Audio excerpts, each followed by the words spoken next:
I like to portray an Indian woman always on screen is because the way we are beautiful inside out, we are strong, we are passionate, we have compassion, we are kind, and we're very forgiving. Probably the situation in my family was such that there was a need of financial help that was, so I don't really get deterred or worried about what people's opinions are towards me. If I had to really believe what other people thought about my voice in the first place, then my voice would not have been loved by so many millions of people. Women have this weird nature of feeling guilty at the drop of a hat. When I started my career, a lot of the cinematographers used to tell me that, Rani, the camera loves you. But I would like to say that I love the camera.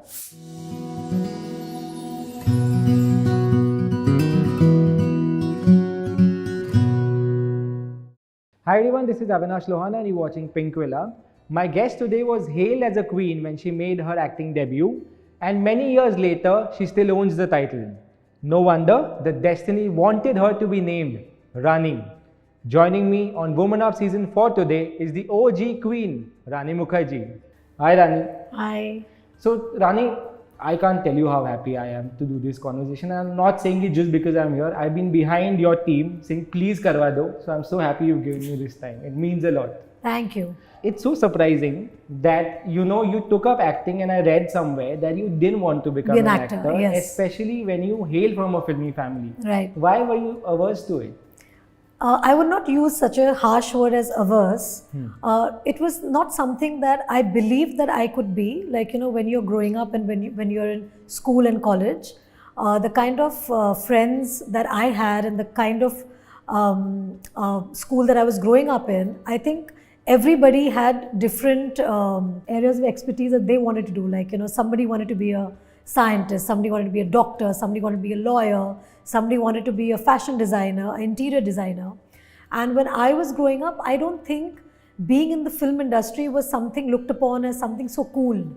It was kind of looked down upon, so not many children or students were aspiring to be actors or actresses. Unlike today, it was not some profession that you would kind of aspire to go in. Like, unlike today, when I hear a lot of children, they're very set in their minds that they wanted to become actors and they want to become actors and actresses and whatever. But at my time when I was growing up, acting was never looked upon as one of the jobs that one would naturally be attracted to.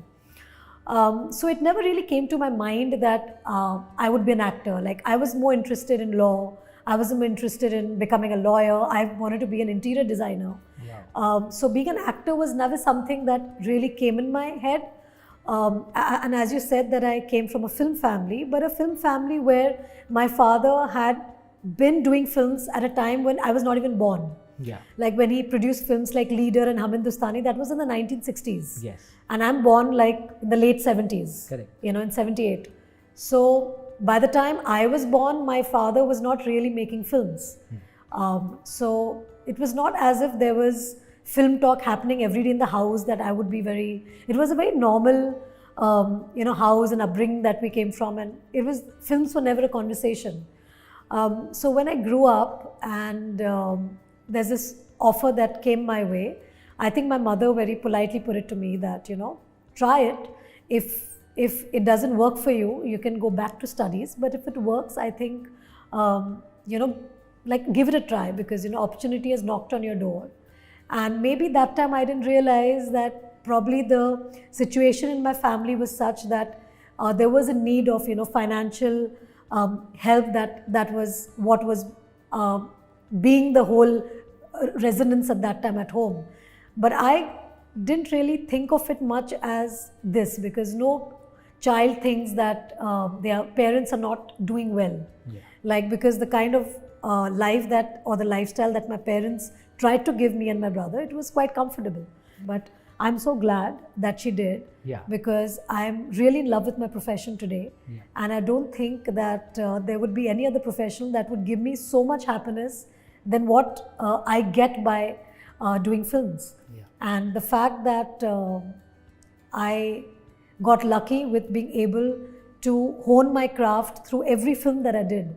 That was very truly special for me, because I realized that being in cinema, you have to be a student of cinema at all times. You know, there is not a single time in your life as an actor that you can say, yes, I have done it all or I know it all. There can never be a time. Yeah. And you keep learning, you keep striving to do better and better and better than your previous work. You keep learning from the people who you work with. And I think it's a journey which is so wonderful, because you can only keep learning in this, profession. Yeah. And I think I was a very good student in school, and I love the process of learning, because I get very excited when I learn something new.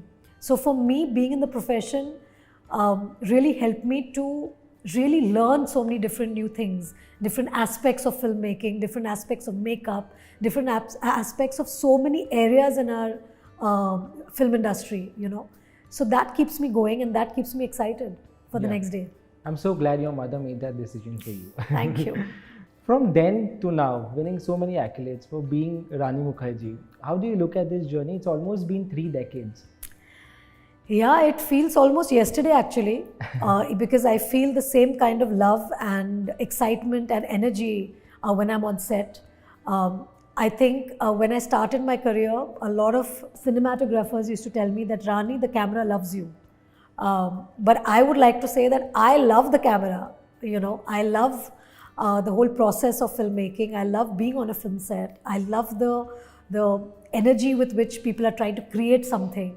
And what I love about us as an industry of being in films is that we strive to make the audience happy. Yeah. Like, our single main motive is to just make the audience smile, laugh, cry, or feel the emotion that we're feeling. Yeah. Like excited, and with all genres, you want the audience to feel the emotion. Yeah. So I think there's nothing more, I would say, appealing to me in a profession than ours, where we are in a profession to make people smile. But Rani, every great journey have their own share of struggles also. और मैदानी तुम एक dialogue है कि औरतें जब भी field पे उतरती है, पेशा कोई भी हो, हमेशा उसी की काबिलियत पे सवाल उठाए जाते हैं. जी. When you started out, did you have to face a lot of opinions also? So the way I've always been in my life, luckily for me, the kind of person I am, I believe in creating my own belief and sticking by my own belief. So I don't really get deterred or worried about what people's opinions are towards me. Yeah. Because if I start looking into that, then I'll have to start living for other people rather than myself. So it's very important, not only as an actor, but as a human being, as a person, it's very important to live by your own principles, your own value system, and your own rights and wrongs. Yeah. Because rights and wrongs are, again, opinionated, and it is a very subject. Like, it's on a subject that your right could be my wrong and my wrong could be your right, you see. So if I had to live by those rules or the aspects that what people thought of me, then I would not have been able to be an actor. Yeah. But what is important to me is to take the good and keep the bad in my mind, but not get carried away with that. If there is a criticism which I get, which I feel can be a constructive criticism where I can correct myself and when I can make that better, then I would take that. Yeah. But if there's a criticism only because there's an agenda behind it, you can understand it, and then you don't need to give much heed to it. Yeah. If I had to really believe what other people thought about my voice in the first place, then my voice would not have been loved by so many millions of people.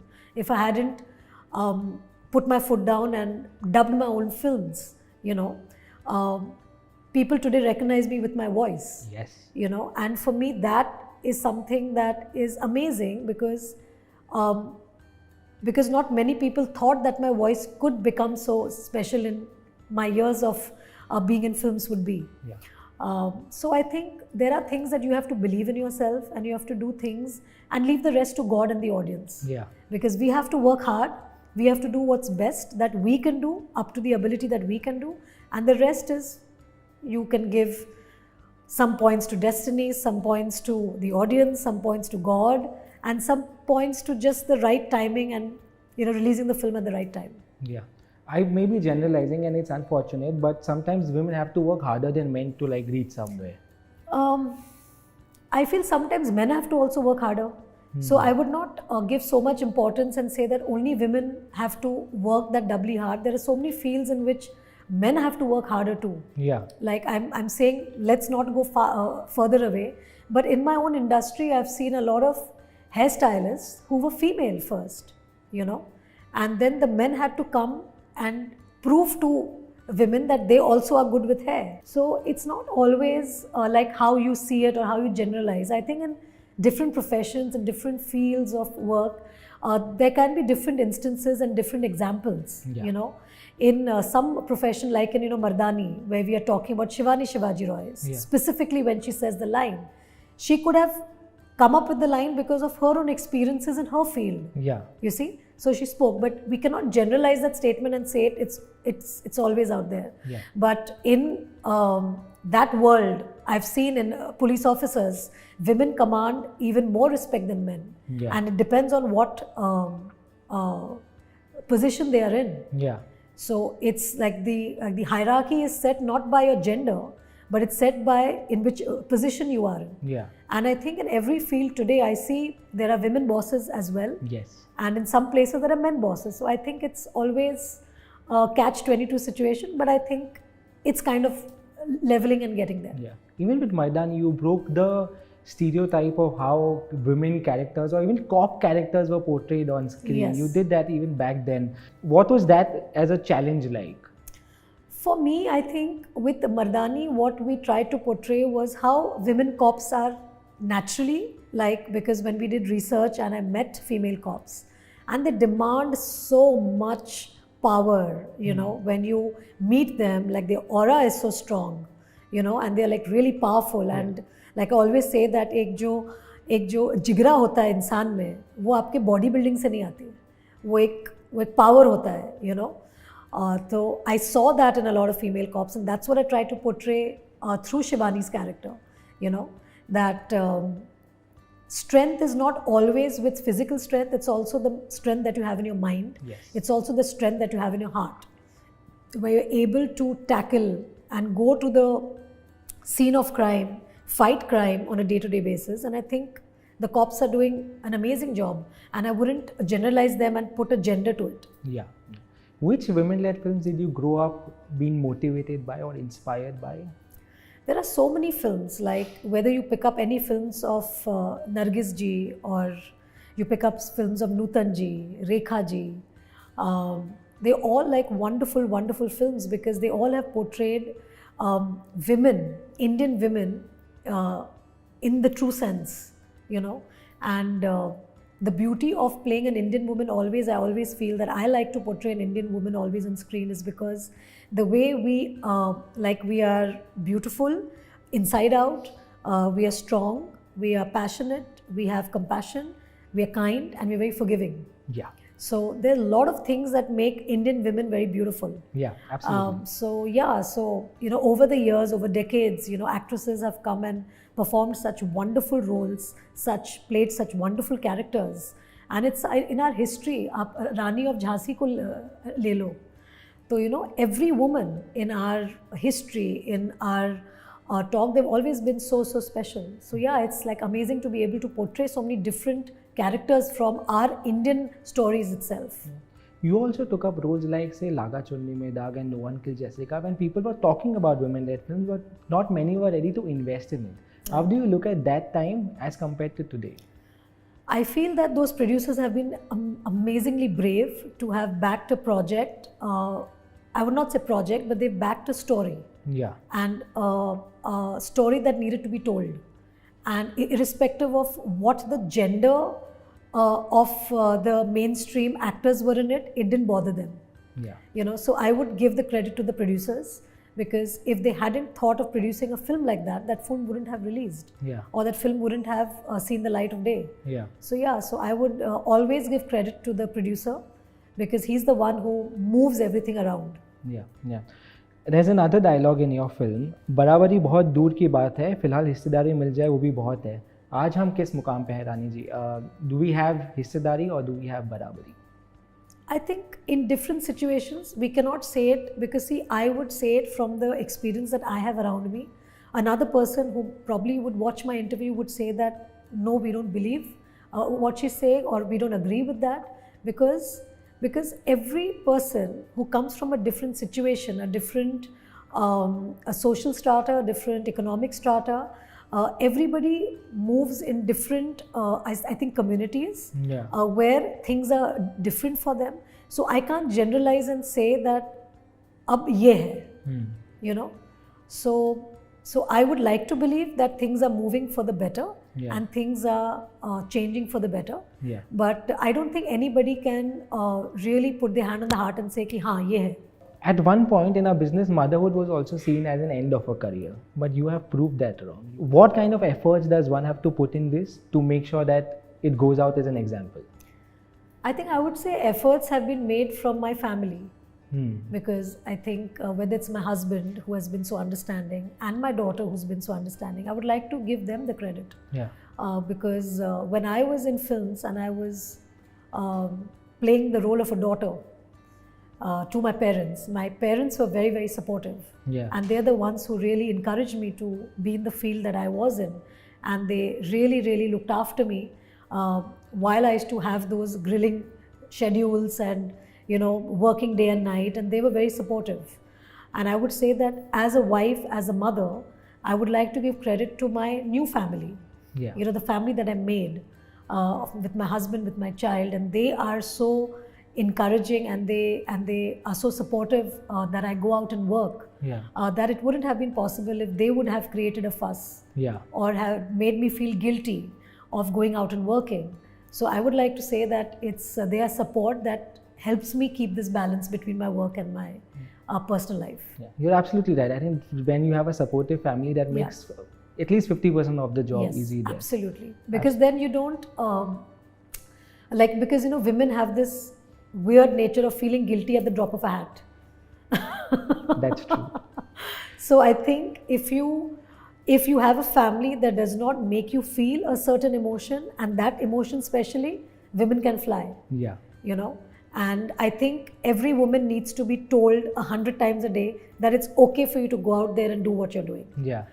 It's never enough, because as a mother, as a daughter, as a friend, as a sister, as a wife, there are so many duties that we play every day of our lives that we feel that if we don't run our house or if we don't do a certain thing, everything will collapse. And it's not true. It's never true. Everything will work absolutely fine, everything will function, everything will fine. It's just that we have to change our mindsets. Which role do you enjoy the most? Right now, I would have to say Mrs. Chatterjee versus Norway, since that's my next release. And I think I love playing a mom. Absolutely. What is the significance of Women's Day for you? For me, the significance is celebrating women throughout the year, every day, every moment of our lives. And I think we are celebrated by our families every day. Though they might not tell it to us on our faces, but I think the way we are loved for who we are, I think that is a celebration in itself. For a mother, the love that their children give her, that is celebration for her. For a wife, when the husband loves her unconditionally and with so much love and passion, that is celebrating Women's Day. When your daughter loves a mother, or when a mother loves a daughter, that is Women's Day. Like every day is Women's Day for me. It's the feeling of just two friends, two girlfriends being together and having a great time. And really two colleagues on a set working and respecting each other's spaces. Everything, I think, is a celebration of womanhood. The fact that a woman can sit next to each other and talk to one another about their problems, which I think men don't do. They will shy away from talking to each other about their problems because they feel that it's less macho to do that. But women anywhere in the world can sit face to face and talk about their problems and not feel a thing, because they know that they'll get that ample support and the understanding from the other person. So I think Women's Day in a way is celebrated in our lives on a day-to-day basis. On Women's Day, maybe you get a card which is like really well written. I think that is a celebration, and it's one more excuse to give somebody flowers and chocolates and a gift to make the other person feel special. So why not? Yeah. No, you're right. And women celebrating women is such a great feeling, I'm sure. But thank you, Rani. Thank you for this conversation. I'm sure so many people are watching this and so many people are going to get inspired by this. Thank you so much. Thank you. And Thank you so really much. thank you to Pink Villa. And you guys have been doing some great work. And I know personally a lot of my friends are always on Pink Villa. So more power to you guys. Yay! Thank you so Okay. much. If you liked this video particularly, please like, share and subscribe to Pink Villa.